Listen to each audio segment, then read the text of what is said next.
Assalamualaikum warahmatullahi wabarakatuh. Perkenalkan, kami dari kelompok 5 izin mempresentasikan hasil diskusi kami yang bertema Manajerial Bimbingan Konseling di Sekolah Dasar. Sebelumnya, apa sih yang dimaksud dengan manajemen dan bimbingan konseling itu? Manajemen merupakan bekerja dengan orang-orang untuk menentukan dan mencapai tujuan-tujuan organisasi dengan pelaksanaan fungsi-fungsi perencanaan, pengorganisasian, penyusunan, pengarahan kepemimpinan, dan pengawasan secara efektif dan efisien untuk mencapai satu tujuan bersama.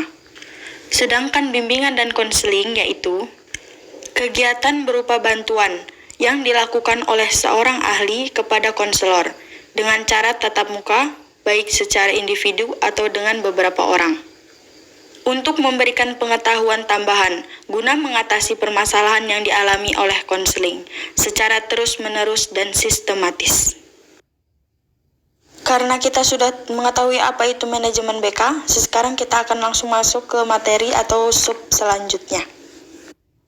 Selanjutnya yaitu prosedur pengelolaan program bimbingan dan konseling di sekolah dasar. Untuk menunjang kesuksesan pengelolaan program bimbingan dan konseling di sekolah dasar, tentu melibatkan seluruh personil sekolah dan personil pelaksana pelayanan BK di SD adalah seluruh unsur yang terkait dalam organisasi pelayanan bimbingan dan konseling di sekolah dasar dengan tanggung jawabnya masing-masing. Siapa sajakah yang termasuk ke dalam personil-personil tersebut? Berikut ini merupakan masing-masing personil beserta uraian tugasnya. Yang pertama adalah kepala sekolah. Kepala sekolah mempunyai peranan sebagai penanggung jawab seluruh program pendidikan di sekolah. Peranan kepala sekolah antara lain: yang pertama, mengkoordinasikan kegiatan layanan bimbingan dan konseling di sekolah. Yang kedua, menyediakan tenaga, sarana, dan fasilitas yang diperlukan dalam kegiatan bimbingan dan konseling. Yang ketiga, memberikan kemudahan bagi terlaksananya program bimbingan dan konseling di sekolah. Yang kedua, guru pembimbing. Sebagai pelaksana utama dalam program BK di SD, guru kelas memiliki peran antara lain merencanakan program dan membuat program bimbingan dan konseling. Yang kedua, melakukan koordinasi dengan kepala sekolah dan guru. Yang ketiga, melakukan kerjasama dengan orang tua dalam layanan bimbingan. Yang keempat, kegiatan layanan dan bimbingan dengan mengintegrasikan pada mata pelajaran masing-masing. Selanjutnya, menganalisis hasil penilaian layanan bimbingan dan konseling, membantu peserta didik dalam kegiatan ekstrakurikuler, dan menilai proses dan hasil kegiatan layanan bimbingan dan konseling. Berikutnya, guru mata pelajaran. Guru mata pelajaran adalah personil yang sangat penting dalam aktivitas bimbingan dan konseling. Peranannya adalah: yang pertama, melaksanakan kegiatan layanan bimbingan dan konseling melalui kegiatan belajar mengajar sesuai dengan mata pelajaran yang menjadi tanggung jawabnya. Yang kedua, berkonsultasi dengan guru kelas atau pembimbing dalam hal masalah-masalah yang berkaitan dengan bimbingan. Yang ketiga, bekerja sama dengan guru kelas atau pembimbing dalam hal pengembangan program bersama atau terpadu. Dan yang terakhir, pengawasan. Pengawasan sangat diperlukan untuk menjamin terlaksananya layanan secara tepat.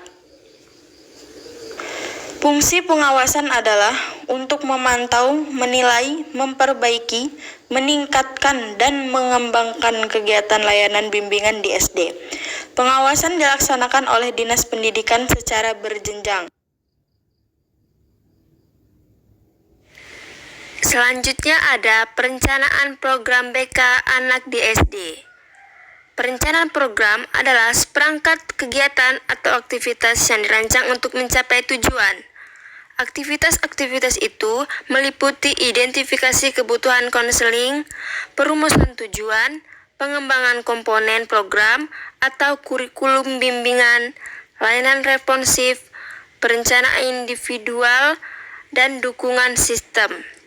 Penyusunan deskripsi kerja pada personal pelaksana, penetapan anggaran, persiapan sarana dan prasarana atau fasilitas yang mendukung penyelenggaraan program. Pelaksanaan program BK Belajar Anak di SD. 1. Pelaksanaan pelayanan bimbingan dan konseling belajar di SD kelas 1 dan kelas 2. A. Layanan bimbingan dan konseling. Masing-masing layanan bimbingan dan konseling menyangkut berbagai materi yang dimuat di dalam keempat bidang bimbingan, yaitu bimbingan pribadi, sosial, belajar, dan karir. B. Layanan penempatan penyaluran.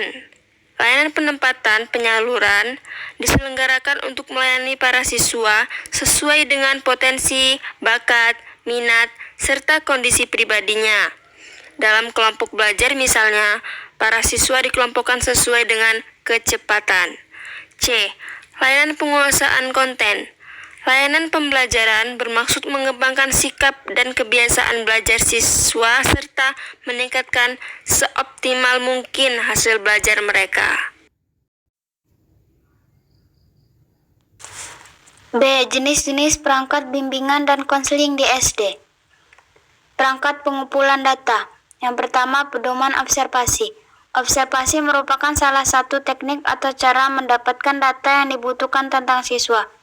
Teknik observasi terdiri atas sejumlah cara untuk memahami individu mengenai aspek-aspek yang bersifat perbuatan, misalnya kebiasaan belajar, tingkah laku di kelas, hubungan sosial, aktivitas dalam diskusi, ketepatan dalam melakukan suatu tugas, dan sebagainya. Yang kedua, pedoman wawancara. Wawancara merupakan cara memahami atau mendapatkan data tentang siswa melalui pembicaraan atau tanya jawab secara langsung atau dengan mengadakan tanya jawab lisan antara orang yang mewawancarai dan orang yang diwawancarai. Yang ketiga, angket atau daftar isian. Angket adalah alat pengumpulan data yang berupa serangkaian pertanyaan atau pertanyaan yang diajukan kepada subjek untuk mendapat jawaban yang diperlukan. Yang keempat, angket sosiometri. Sosiometri adalah suatu cara untuk mengetahui hubungan sosial antara anggota dalam suatu kelompok tertentu. Angket sosiometri adalah alat atau instrumen yang digunakan untuk memperoleh data hubungan sosial dari siswa. Berikutnya, perangkat penyimpanan data siswa. Data tentang siswa harus dihimpun meliputi data tentang kondisi fisik, karakteristik psikis, seperti bakat, minat, kebiasaan, perkembangan, dan riwayat hidup, prestasi belajar, dan lain sebagainya. Dengan berbagai perangkat pengumpulan data, kita sebagai guru akan memperoleh berbagai data yang berhubungan dengan siswa. Data yang diperoleh tersebut selanjutnya harus disimpan dan diamankan dalam suatu perangkat penyimpanan data yang disebut catatan kumulatif setiap siswa. Catatan kumulatif ini bisa dibuat dalam bentuk suatu map yang di dalamnya bisa disimpan berbagai catatan, data, dan informasi tentang siswa. Setiap map milik siswa harus disusun menurut abjad, disimpan dalam suatu rak atau lemari khusus. Berikutnya, perangkat informasi. Perangkat informasi dalam hal ini menunjukkan pada media, alat, atau perlengkapan yang diperlukan untuk memberi informasi kepada siswa. Informasi tersebut meliputi informasi yang berhubungan dengan pendidikan lanjut studi, kegiatan dan cara belajar yang baik, kursus pekerjaan, karir, perkembangan pribadi, dan hubungan sosial. Untuk memberi informasi yang diperlukan oleh para siswa, kita harus menggunakan atau mengembangkan media atau alat bantu informasi yang tepat dan menarik. Media informasi yang dapat dibuat di sekolah antara lain papan informasi, brosur, dan pamflet. Berikutnya, perangkat teknis administrasi. Perangkat teknis administrasi berkenaan dengan belangko-belangko tertentu, buku catatan, kegiatan bimbingan harian, program bimbingan dan konseling beserta agenda format-format lainnya. Perangkat teknis administrasi ini dapat dikembangkan sendiri, tidak usah seragam atau sama dengan yang lain. Tidak perlu sama dengan yang ada pada buku Juklat dan Juknis tertentu. Terima kasih. Wassalamualaikum warahmatullahi wabarakatuh.